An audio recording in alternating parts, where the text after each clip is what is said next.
My father ended the 32-year War of the Roses, while the foundation for a strong, united England formed in 1486, when my parents married.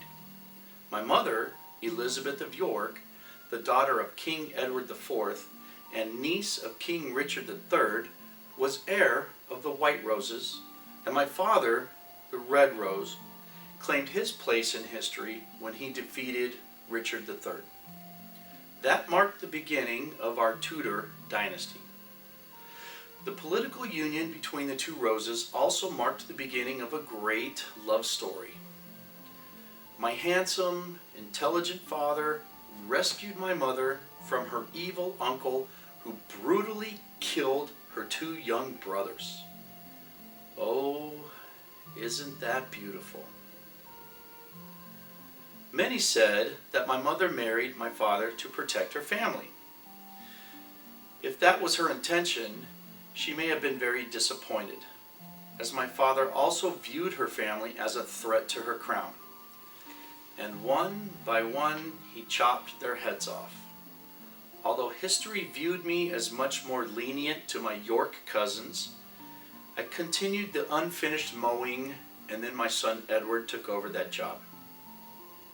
However, because of my kindness and mercy, there was one York descendant alive in the Tower of London when my daughter Mary Tudor took over the crown.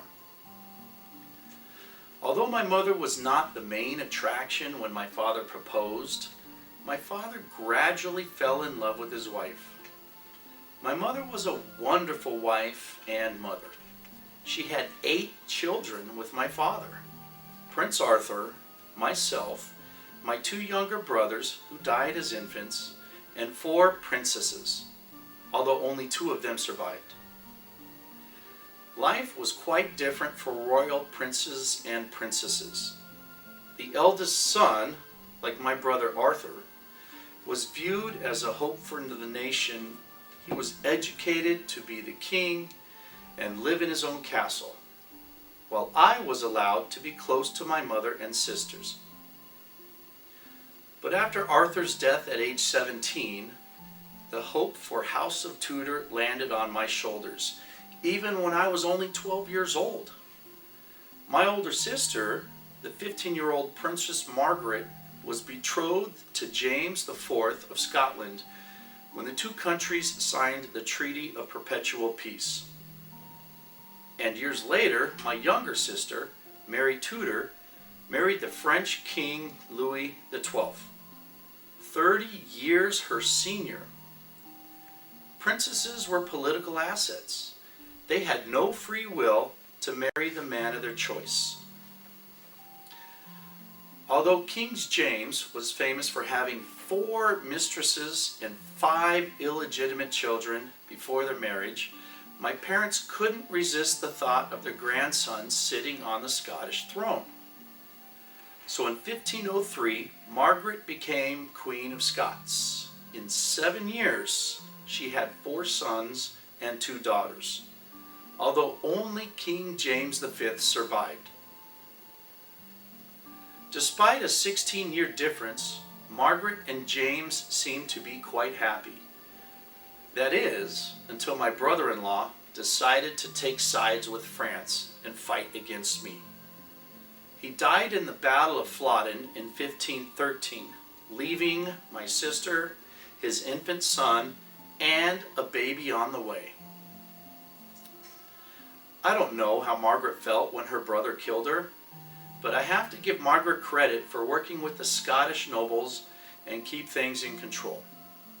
Being a young widow in a country fighting a war with her brother, she needed allies, and soon formed one with the powerful House of Douglas. In no time, she fell in love with Archibald Douglas, 6th Earl of Angus, leader of the House of Douglas. Like 2 foolish teenagers, they secretly married on August 6th, 1514. That stupid move cost her the title as regent, since the late king's will specifically made her regent till she remarried. She also lost custody of her 2 sons. After several months of holding out in Stirling Castle, she surrendered and left the prince to their uncle, the new regent of Scotland, Duke of Albany. Now, Margaret, pregnant with Angus's child, returned to Edinburgh. I told her to bring her 2 sons to England. They were my nephews, the only male heirs to Tudor dynasty, but Margaret refused. She was afraid that James would lose the Scottish crown. But then she was pregnant with Angus's child. She fled to England and had her baby daughter, Lady Margaret Douglas.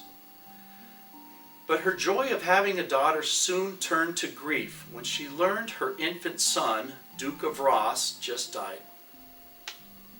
What kind of mother leaves her defenseless son to the hands of others, especially the one who is next in line to be King of Scots?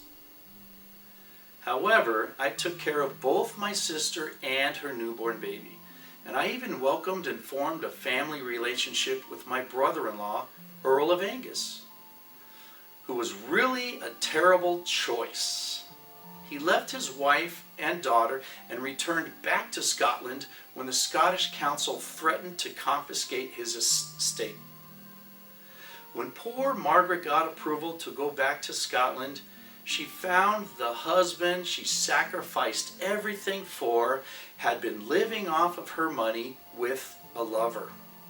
She was furious and sent me a letter in 1518 asking for my support on her divorce. I am sore troubled with Lord of Angus since my last coming into Scotland, and every day more and more, so that we have not been together this half year. I am so minded that, and I may by law of God and to my honour, to part with him, for I wit well he loves me not. My support? Are you kidding? How dare anyone in my family marry without my permission?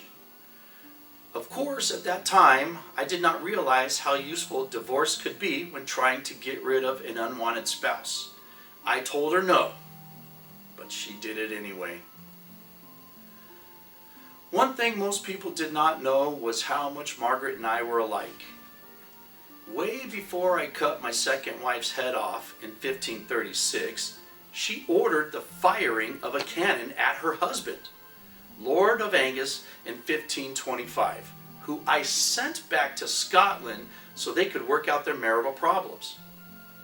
And when she fell madly in love with Henry Stuart, the terrible third husband of hers, she was so creative in her divorce petition, she even brought up the possibility that her first husband, King James V, may still be alive when she married Lord Angus, because they never found his body. If I were as good as her in divorce court, England may still be a Catholic country today. Actually, I was so upset with her, I protested against the shameless sentence sent from Rome. When her divorce was approved by the Pope, she was blindly in love, and soon she was pregnant again with the loser Henry Stuart. Margaret, I hate promiscuous women. You should have stayed a widow. Look at you. You married 6 times. I only married 3. But I am the king. And look at my wives. They're all beautiful. Look at your husbands. You have no taste. However, she soon realized that Lord Methven, whom she picked, desired other women and his wife's money only. When her daughter with him, Dorothea Stuart, died in infancy, she realized her mistake and tried to file divorce again. Time and time again, she wrote to me and appealed for money and protection.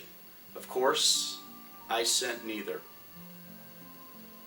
When Margaret died in 1541, she had 2 husbands she hated and a daughter she had not seen in years.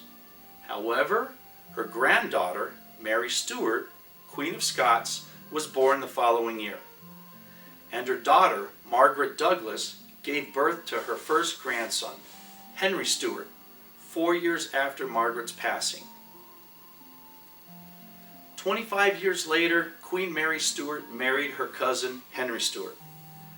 Although the union was disastrous, it united the two strongest claims to the English throne.